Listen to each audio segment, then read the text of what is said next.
Fala galera, de volta a mais um vídeo da nossa série do clone da tela inicial do YouTube utilizando Next.js e Material UI. Se você ainda não viu os outros vídeos da série, eu vou deixar um link aqui na descrição do vídeo. Agora nós vamos pegar essas informações que a gente colocou aqui no vídeo, na tela inicial, e jogar isso num repositório, que vai ser o nosso banco de dados. Então todas essas informações que a gente colocou aqui e no nosso back-end de forma estática, então aqui na nossa página inicial, eu tenho a minha propriedade chamada Data, onde eu tenho 4 vídeos. Esses 4 vídeos a gente vai copiar. Essa estrutura vai ser a estrutura de uma coleção do nosso repositório, do nosso banco de dados. E para fazer essa parte do vídeo, nós vamos utilizar o MongoDB. Então eu vou mostrar como que a gente faz a configuração do MongoDB e a nossa aplicação fazer essa conexão com esse banco de dados. Mas antes da gente passar para essa parte da configuração, eu vou dar um Ctrl C, parar a nossa aplicação e vou realizar o commit dessa última alteração que a gente fez. Então vou dar um git add ponto ou simplesmente abrir o git crack. Então aqui no nosso git crack tem todas as atualizações pendentes que a gente realizou e eu vou colocar aqui home page como a mensagem do meu commit. Vou dar o commit e vou realizar o push. Voltando aqui para o nosso código, a gente vai precisar estruturar o nosso código para conectar com o Mongo. Mas antes da gente estruturar o nosso código, eu vou acessar aqui no navegador mongodb.com. mongodb.com. Esse é o site oficial do MongoDB. Ele tem licenças que são licenças gratuitas e licenças pagas. A gente vai utilizar na nossa demonstração a licença gratuita, então vocês podem cadastrar da forma que vocês preferirem, da preferência de vocês. Eu vou clicar aqui em Sign In. Se você ainda não tem uma conta, você pode clicar naquele botãozinho verde. Eu vou acessar o MongoDB, então após você registrar nessa plataforma, vocês vão logar dentro da aplicação. Eu vou colocar aqui o meu usuário e senha e logar aqui dentro do MongoDB. A página inicial que vai aparecer aqui para vocês vai ser essa página onde contém os clusters. Os clusters são agrupadores de coleções. Então a gente pode ter vários databases que a gente chama de banco de dados dentro de um mesmo cluster. Então aqui dentro de clusters, vocês vão clicar em Create a New Cluster e vocês vão selecionar, como eu já criei um cluster gratuito, então ele não vai me dar uma opção de criar um cluster gratuito. Então ele vai jogar aqui na mensagem aqui embaixo $0,54 por hora. Mas vocês vão conseguir selecionando a AWS, pode selecionar a AWS como servidor, a região US East 1, que é essa região aqui no norte da Virgínia. E vocês vão clicar em Create Cluster. Então, como eu já tenho, eu não vou criar. E ele vai aparecer essa telinha aqui para vocês. Pode demorar alguns minutos para liberar esse sandbox. Então, ele vai ficar com uma linha tracejada até ficar disponível para vocês. Depois de ter feito isso, vocês vão clicar aqui em Collections. E ele vai acessar todas as coleções que eu tenho aqui dentro do meu cluster. Como eu havia dito, dentro de um cluster vocês podem colocar diversos databases. Então eu vou criar aqui um novo database. Eu vou dar um nome de YouTube Clone. Eu vou criar uma coleção aqui de início. Eu vou dar um nome aqui de vídeos. E vou dar um Create. Ele automaticamente vai criar o meu banco de dados, o meu database, com uma coleção chamada vídeos. Vocês podem ver que essa coleção está vazia. Então essa estrutura que a gente vai colocar vai ser a estrutura que a gente tem aqui dentro da nossa página inicial, que são os vídeos. E qual que é a estrutura dos nossos vídeos? Se eu voltar aqui na página inicial em Get Static Props, eu tenho o meu Data. Dentro do meu Data eu tenho essas propriedades. Então eu tenho 1, 2, 3, 4, 5, 6, 7, 8, 9 propriedades. Essas 9 propriedades eu vou colocar aqui dentro dessa minha coleção chamada vídeos.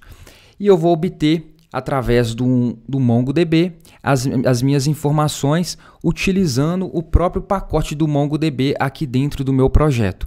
Então a gente vai fazer a instalação do MongoDB, que é esse pacote aqui dentro, para a gente fazer essa conexão.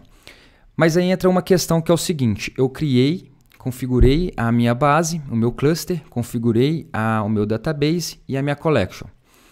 Agora, quais são as informações que eu preciso aqui dentro para jogar aqui dentro da minha aplicação? Para eu saber que a minha aplicação tem que acessar esse servidor. Aqui dentro de Database Access, vocês vão clicar aqui. Eu vou clicar nesse botão Add New Database User. Então eu vou clicar Database User. Eu vou dar um nome aqui para o meu usuário e para minha senha. Eu vou colocar um nome bem simples aqui para exemplo desse vídeo, mas vocês podem colocar uma senha um pouco mais segura conforme sugestão. Aqui tem um botãozinho de gerar uma senha segura. Eu vou colocar o nome do usuário YouTube Clone e a senha YouTube. Na verdade eu vou colocar YouTube Clone também. O usuário e a senha com o mesmo nome. Então, usuário, senha e o meu database com o mesmo nome só para simplificar. Mas isso vai depender do projeto de vocês. Vocês colocam um nome muito mais seguro, mais sugestivo.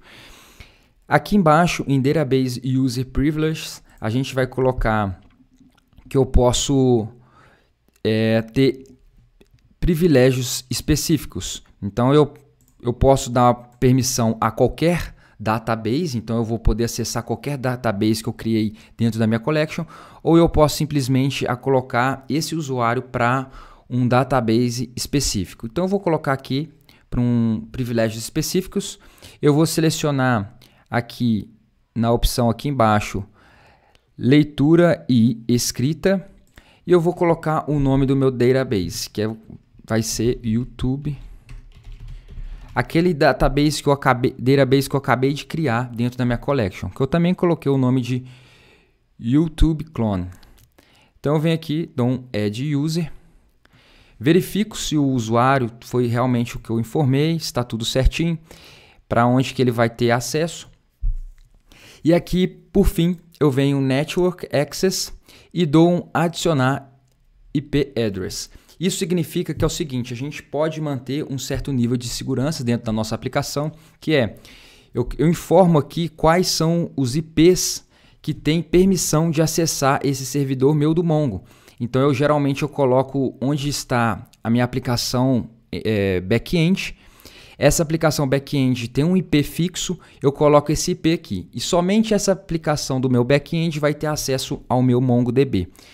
Então isso deixa a aplicação um pouco mais seguro. Se eu deixar vazio e clicar em Confirme, eu estou dizendo que eu estou adicionando o IP 0000/0, que significa que qualquer origem pode acessar o meu MongoDB. Isso fica um pouco mais vulnerável, mas para o nosso exemplo vai facilitar. Então, para esse exemplo, eu vou deixar o IP address vazio, que ele vai permitir qualquer pessoa acessar. Mas quando for uma aplicação que já vai rodar no ambiente de produção, vocês colocam o endereço, o endpoint do back-end. Então, feito essas duas configurações do Database Access, Network Access, a gente volta aqui em Cluster, pode acessar aqui já o nosso cluster e vamos deixar já essa tela aberta aqui para a gente. Agora, com essa configuração feita, a gente vai voltar para o nosso back-end, que é o nosso projeto, que é o back-end e o front-end, e a gente vai implementar. Então, a gente vai buscar essas informações aqui dentro. Então, se eu buscar nesse exato momento, eu não vou carregar nada aqui na minha tela inicial, porque eu ainda não tenho nenhuma informação aqui dentro. Então, aqui no nosso projeto, no back-end, nós vamos fazer a seguinte estrutura. Aqui dentro de SRC, eu vou dar um new folder chamado Utils. São funções que eu vou criar dentro dessa pasta que vão auxiliar dentro do meu projeto. Então, aqui dentro de Utils, eu vou criar um arquivo chamado mongodb.js. Aqui dentro, eu vou utilizar a biblioteca do MongoDB. Então, eu preciso instalar essa biblioteca dentro aqui do meu projeto. Então, npm install mongodb. Bom, agora com essa biblioteca instalada, a gente precisa importar uma função, que é um objeto dentro dessa biblioteca, chamado MongoClient. Então, eu venho aqui, importe MongoClient, que está dentro de MongoDB. Foi o que eu acabei de instalar.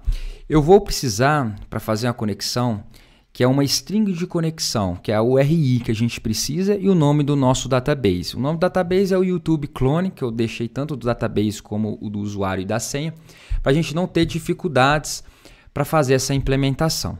Aqui eu vou criar um const URI, vai receber uma string vazia, e um const dbName vai receber uma string vazia.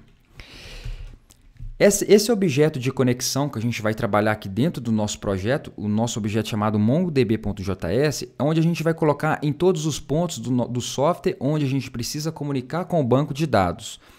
Para fazer essa comunicação, a gente vai utilizar esse objeto, mas a gente precisa manter um cache desse objeto. Então, toda vez que a gente fizer uma solicitação, a gente não precisa abrir uma nova conexão com o nosso banco de dados, com a nossa fonte de repositório. Então, a gente pode guardar um cache também dessas informações, que a gente vai dar o nome de cached db e const cached client. Então, o client vai ser o objeto que vai fazer a conexão e o DB vai ser o database que ele vai retornar através do client. Eu vou colocar duas condições aqui para verificar se a minha string de conexão existe e se o nome do meu banco existe também. Eu vou deixar uma exceção, então vou dar um throw new erro, que é um exception, com essa informação. A gente precisa dessas duas variáveis aqui. Falando de variáveis de ambiente, eu vou deixar um vídeo passando aqui no card onde eu explico sobre variáveis de ambiente. Mas acessando aqui, eu posso vir aqui na documentação oficial do Next e escrever Environment Variables ou acessar aqui, está dentro de Basic Features Environment Variables. Para a gente utilizar variáveis de ambiente, em resumo aqui dentro, são variáveis que a gente pode alterar quando a gente faz um momento de deploy, quando a gente publica a nossa aplicação em um ambiente de produção. Então, a partir desse momento, a gente vai criar um arquivo chamado .env. Então, eu dou new file aqui na raiz do meu projeto, chamado .env. Eu posso utilizar aqui .env.local para essas variáveis serem utilizadas somente para esse ambiente.